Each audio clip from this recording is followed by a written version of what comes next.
Hello everyone, कैसे हैं आप लोग। मैं हूं आपका होस्ट अदील और आप देख रहे हैं अपना यूट्यूब चैनल एफ्रो टेक। आज की वीडियो बड़ी ज़बरदस्त होने वाली है। आज की वीडियो में हम सीखने वाले हैं कैसे आप ए टू जी वेबसाइट को इंस्टॉल कर सकते हैं, कैसे आप उसकी सेटिंग कर सकते हैं, कैसे उसको कस्टमाइजेशन कर सकते हैं। मैंने पहले एक यूट्यूब पे अपने चैनल के ऊपर एक वीडियो बनाई हुई है कि कैसे आप लोग उस पर एडसेंस अप्रूव करा सकते हैं। तो बहुत से लोगों ने मुझे पर्सनल मैसेज किया व्हाट्सएप के ऊपर और बाकी कमेंट्स भी कि आप इसकी इंस्टॉलेशन भी हमें सिखाएँ। तो आज की वीडियो में मैं आप लोगों को सिखाने वाला हूँ कैसे आप A to Z SEO tool website को कैसे अपनी होस्टिंग के ऊपर इंस्टॉल कर सकते हैं, कैसे उसको आप एक पब्लिक कर सकते हैं। ठीक है जी। तो इसके लिए हमें क्या क्या चीज़ें रिक्वायर्ड होंगी। हमें इसके लिए चाहिए एक होस्टिंग और एक डोमेन। ऑब्वियसली ये वो आपके पास होगा। इसके आगे का फर्दर प्रोसेस मैं सिखाता हूँ। तो चलिए चलते हैं अपने लैपटॉप स्क्रीन की तरफ। ये तो गाइस मैं आ चुका हूँ अपने लैपटॉप स्क्रीन की तरफ। यहाँ पे आने के बाद देखिए जी, यहाँ पे कुछ मेरी वेबसाइट्स जो हैं वो जो है ऑनलाइन गई हुई हैं। यहाँ पे मेरे पास एक डोमेन पेंडिंग पड़ा हुआ है जिसको मैं कर लेता हूँ, उस पर ए टू जी इंस्टॉल कर लेता हूँ अपनी स्क्रिप्ट्स को। ठीक है, स्क्रिप्ट को। तो यहाँ पे क्रिएट एंड माइग्रेट के ऊपर क्लिक करूँगा। ये मैं उनके लिए बता रहा हूँ जो बिल्कुल ही ज़ीरो से उन्होंने होस्टिंग को डोमेन ली हुई है। ठीक है। बाकी ये है कि इसमें से कोई भी एक चूज़ कर लेते हैं हम। इसको हम ऑनलाइन स्टोर के इसको बल्कि यहाँ से करते हैं स्किप और स्किप कर लेते हैं। इसको भी यहाँ से स्किप कर लीजिए। ठीक है। एम्प्टी वेबसाइट और डोमेन देखिए यहाँ पे जो मेरा खाली पड़ा था वो इसने इसको कर दिया। इसको हमने किया सिलेक्ट। ठीक है। और ये बन गई मेरी वेबसाइट। क्विकली वेबसाइट बन चुकी है मेरी। तो बेसिकली कुछ इस तरह का देखिए इसका इंटरफेस होगा। अब ये बिल्कुल ब्लैंक वेबसाइट है। इसके ऊपर अभी हमने ए टू जी की स्क्रिप्ट को अपलोड करना है और उसकी सेटिंग करनी है कुछ। फिर इसके बाद उसको आगे हम रन करते हैं। तो इसके बाद हमें क्या करना है, यहाँ पे आने के बाद देखिए जी इसको बैक कर लेते हैं। अब यहाँ पे डेस्कटॉप पे मेरे फोल्डर पड़ा हुआ है जिसके अंदर स्क्रिप्ट है कोड कैनियन की ए टू जी की। ठीक है। जब आप डाउनलोड करेंगे तो इस तरह का जिप फाइल होगी। जिप फाइल को एक्सट्रैक्ट करेंगे तो इस तरह का उसके अंदर फोल्डर होगा। इस फोल्डर के अंदर क्या क्या अवेलेबल होगा, इस फोल्डर के अंदर होगी डॉक्यूमेंटेशन और यहाँ लिखा हुआ डोंट अपलोड। अच्छा, मैंने बहुत से लोगों की देखी है जिन्होंने मुझे रिव्यू करने के लिए अपने एक्सेस दिया था cPanel का। तो उसमें उन्होंने ये सारे फ़ोल्डर को अपलोड किया हुआ था। इस सारे फ़ोल्डर को अपलोड नहीं करना है। इसमें सिर्फ ये जो अपलोड है इसको अपलोड करना है और जो एग्जिस्टिंग कस्टमर है वो अपग्रेड करेंगे। अपग्रेड के अंदर जाके जैसे जैसे वर्जन आए हुए हैं 2.3, 3.5 और 6। ठीक है। तो जो न्यू स्क्रिप्ट परचेस करेंगे उनको उसको अपग्रेड नहीं करना, उनको सिर्फ अपलोड वाला फ़ोल्डर को अपलोड करना है। डॉक्यूमेंटेशन खोल लेनी है। डॉक्यूमेंटेशन खोलेंगे आप तो इंडेक्स में आएंगे तो ये देखिए जी इसकी पूरी प्रॉपर डॉक्यूमेंटेशन है। ठीक है। और यहाँ से आने के बाद हम जो है ये अपग्रेड वाला फ़ोल्डर, इस पर राइट क्लिक करना है। अच्छा, इसके लिए आपके पास विनरार का होना ज़रूरी है। ठीक है। विनरार का होना ज़रूरी क्यों है, देखिए जी यहाँ पर आने के बाद हम इसको करेंगे ऐड टू आर्काइव। आर्काइव करने के बाद यहाँ पे आने के बाद हम करेंगे इसको जिप फाइल और इसको कर देंगे ओके। जिप फाइल जो है हम उसको अपलोड कर सकते हैं अपनी होस्टिंग के ऊपर। अगर आप ऐसे ही करेंगे तो वो अपलोड नहीं करेगा क्योंकि ये फाइल बड़ी होती है, इसको कंप्रेस करके ही अपलोड करना होता है और जिप फाइल ही वो अपलोड करता है। फिर इसके लिए फिर दूसरा प्रोसेस हो जाता है जिस पे FTP सर्वर बनाना पड़ जाता है। ये ईजीएस्ट वे है जो मैं आपको बता रहा हूँ। इसको आपने जिप फाइल करना है और उसके बाद अपनी होस्टिंग के ऊपर आ जाना है। ठीक है। तो ये देखें जी अपग्रेड का ये फ़ोल्डर जो है सेम ये ज़िप हो गया है। इसके बाद हमें क्या करना है, इसके बाद हमें आ जाना है अपनी होस्टिंग के ऊपर। होस्टिंग पे आने के बाद हमें फ़ाइल मैनेजर को ओपन कर लेना है। ठीक है। तो इसके लिए मैं अपने डैशबोर्ड के ऊपर आता हूँ। जी, तो मैं अपनी होस्टिंग पे आ गया हूँ। होस्टिंग पे आने के बाद मेरी बहुत सारी वेबसाइट जो होस्ट हुई हुई हैं, इसके ऊपर मुझे क्या करना है, यहाँ से मैं इसको मैनेज कर लेता हूँ जो मैंने अभी डोमेन के ऊपर की। ठीक है। यहाँ पे आ गया जी। तो मैं आ गया हूँ अपनी होस्टिंग के ऊपर। होस्टिंग में आने के बाद कुछ इस तरह का इंटरफेस है होस्टिंगर की। ये होस्टिंग है और बहुत ही अच्छी होस्टिंग है। ये कोई प्रोमो वीडियो नहीं है लेकिन जो मेरा एक्सपीरियंस है वो आप लोगों से शेयर कर रहा हूँ। होस्टिंगर की है। ठीक है। इसमें यहाँ पे देखें जी फाइल मैनेजर का ऑप्शन है, आपने इसके ऊपर क्लिक कर देना है। जब आप इसके ऊपर क्लिक करेंगे तो कुछ अलग टैब में एक इंटरफेस आ जाएगा जिस पर फाइल मैनेजर आ जाएगा। ठीक है। तमाम होस्टिंग का फाइल मैनेजर सेम ही होता है। जो प्रोसेस बता रहा हूँ तमाम होस्टिंग के ऊपर इम्प्लीमेंट करेगी। ठीक है। तो देखिए जी यहाँ पे लिखा हुआ है डू नॉट अपलोड हियर। उन्होंने बड़ा बड़ा लिख दिया है, पहले नहीं लिखा हुआ था अब लिखा होने लग गया है। यहाँ पे कुछ भी अपलोड नहीं करना, आपने पब्लिक HTML का फोल्डर बना हुआ होता है, इधर आपने अपलोड करना होता है। ठीक है। इसको हम कर देंगे डिलीट। ठीक है। और ये हो गया कुछ इस तरीके से। अब हम कर लेते हैं अपलोड। देखिए यहाँ पे अपलोड का ऑप्शन। ठीक है। इसको अपलोड किया, हमने किया फोल्डर। अगर फोल्डर नहीं करेगा तो हमें जिप फाइल फाइल को करना होगा। हम इसको हमने डेस्कटॉप के ऊपर रखा हुआ था और न्यू फोल्डर था, ठीक है। न्यू फोल्डर कोड कैनियन नहीं आ रहा तो हमें फ़ाइल लेनी है, ठीक है। फ़ाइल पे आना है, सेम वही प्रोसेस है, और डेस्कटॉप के ऊपर आ जाना है आप लोगों ने। डेस्कटॉप पे आने के बाद न्यू फोल्डर कोड कैनियन, और ये अपग्रेड, सॉरी मैंने अपग्रेड वाले को कर दिया, इसको मुझे करना चाहिए था अपलोड वाले को, और इसको मैं दोबारा कर लेता हूँ, कुछ ही सेकंड्स में ये हो जाएगा। तो जब तक ये होता है इसका वेट कर लेते हैं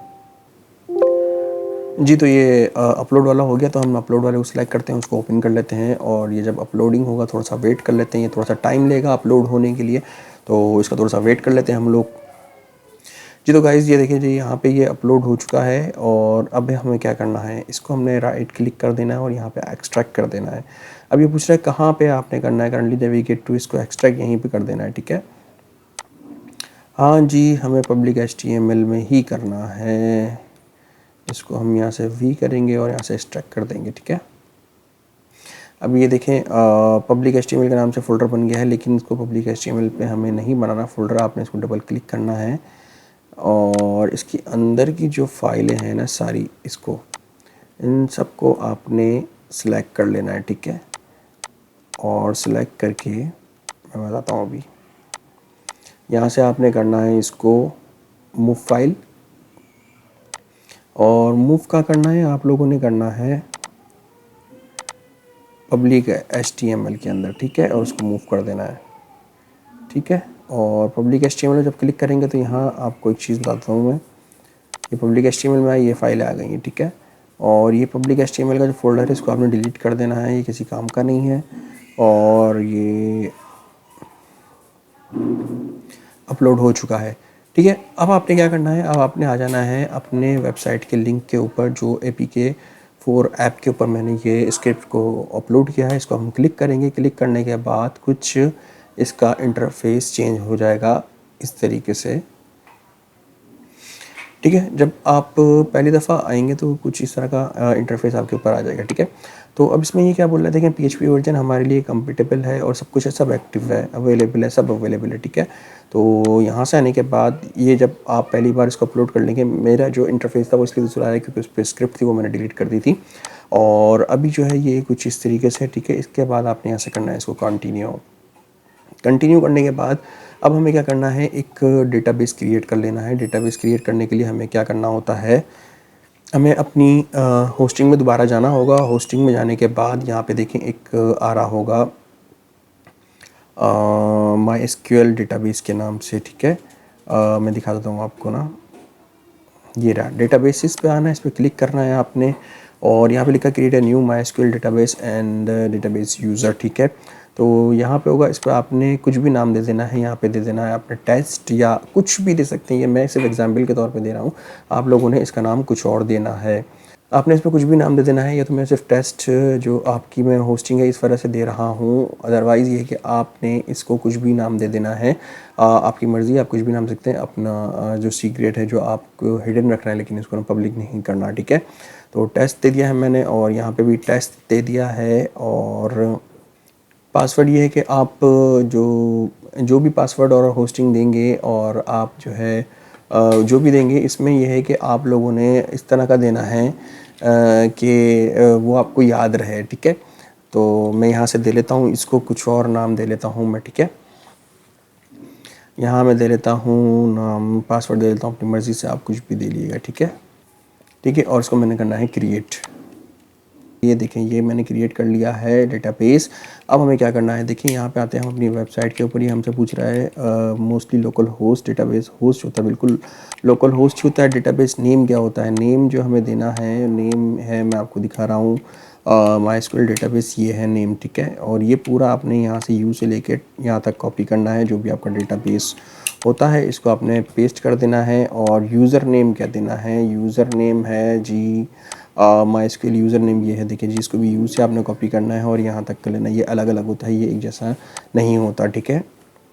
और पासवर्ड जो आपने वहाँ से कॉपी करना है, जो आपने वहाँ दिया था, इसको मैं कॉपी कर लिया था मैंने, इसको मैं पेस्ट कर लेता हूँ यहाँ पर, ठीक है।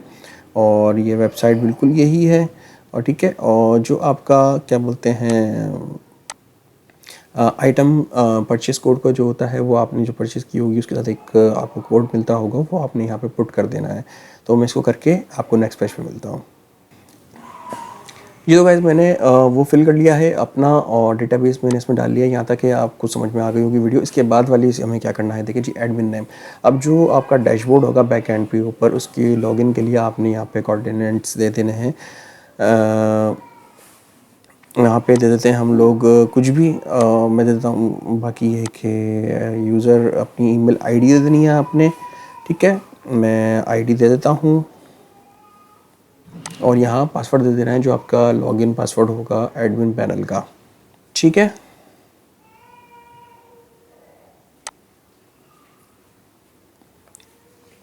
अब हमारी स्क्रिप्ट जो है वो इंस्टॉल हो चुकी है और आप लोगों ने क्या करना है अभी मैं आपको दिखाता हूँ। अच्छा, यहाँ से एडमिन पैनल पे आना है आपने, तो यहाँ से आपने ओपन न्यू लिंक टैप करते हैं, इंडेक्स पेज पे आना है। जब इस तरीके से कुछ इंटरफेस आएगा उसको आपने इग्नोर करना है जो तो पहले गुजरे हैं। तो ये इस तरह से देखें, आपकी स्क्रिप्ट जो है वो इसके ऊपर इंस्टॉल हो चुकी है और आपका एडमिन पैनल जो है इसको हम लोग यहाँ से लॉगिन कर लेते हैं, ठीक है। तो एडमिन पैनल को हम यहाँ से लॉगिन कर लेंगे और यहाँ से लॉगिन करके मैं पासवर्ड डाल लेता हूँ, फिर आपको मैं लॉगिन करके दिखाता हूँ कि ये कैसा दिखता है, ठीक है। इसको मैं साइन इन कर लेता हूँ। तो ये देखें जी, अलर्ट लॉगिन सक्सेसफुल हो गया। अब हम अपने डैशबोर्ड की तरफ आ चुके हैं, ठीक है। आज यूज़र ऑनलाइन 1 है और देखिए इसमें क्या इंटरफेस है, user online today page view. अभी क्योंकि हम इस के ऊपर आए थे तो इसने हमें काउंट कर लिया है और यहाँ पे देखिए जी, ये बता रहा है कि आज का एक पेज व्यू हो गया, यूनिक विजिटर 1 हो गया, ठीक है। और ये स्क्रिप्ट है 3.66 की अपडेट है, कहाँ से मैं लॉगिन हुआ हूँ, पाकिस्तान से। ये मेरी आईपी है, इस तरीके से कुछ दे रहा है और ये कुछ इस तरह का इसका इंटरफेस है। और यहाँ से मैनेज साइट्स हैं, एनालिटिक्स हैं, एसईओ टूल्स हैं, एडवर्टाइजमेंट है, जो आपके ऐड कोड होंगे वो यहाँ लगेंगे, ईमेल सेटअप करना होगा, एडमिनिस्ट्रेटर है, यूज़र्स हैं, पेज आपने बनाने होंगे, इंटरफेस है, साइट मैप है और होम कैटेगरीज है, मिसलिनियस है, एड ऑन्स हैं, कौन जॉब्स, ये सब इसमें अवेलेबल है। तो यहाँ तक उम्मीद है आप लोगों को ये समझ में आ गया होगा कि कैसे आपने अपनी स्क्रिप्ट को इस पर अपलोड करना है और कैसे आगे जाना है। फर्दर ये है कि अगर आपको कोई और इन्फॉर्मेशन चाहिए तो इसकी डॉक्यूमेंट्स आप रीड कर लीजिए और अगर आपको नहीं समझ में आता तो मुझसे आप पूछ सकते हैं कि कोई चीज़ समझ में नहीं आ रही, इसको कैसे इंस्टॉल करना है, वो मैं सब आपको बताऊँगा। तो आज के लिए इतना ही इस वीडियो में, दीजिए मुझे इजाज़त। नेक्स्ट वीडियो तक के लिए टेक केयर, अल्लाह हाफिज़।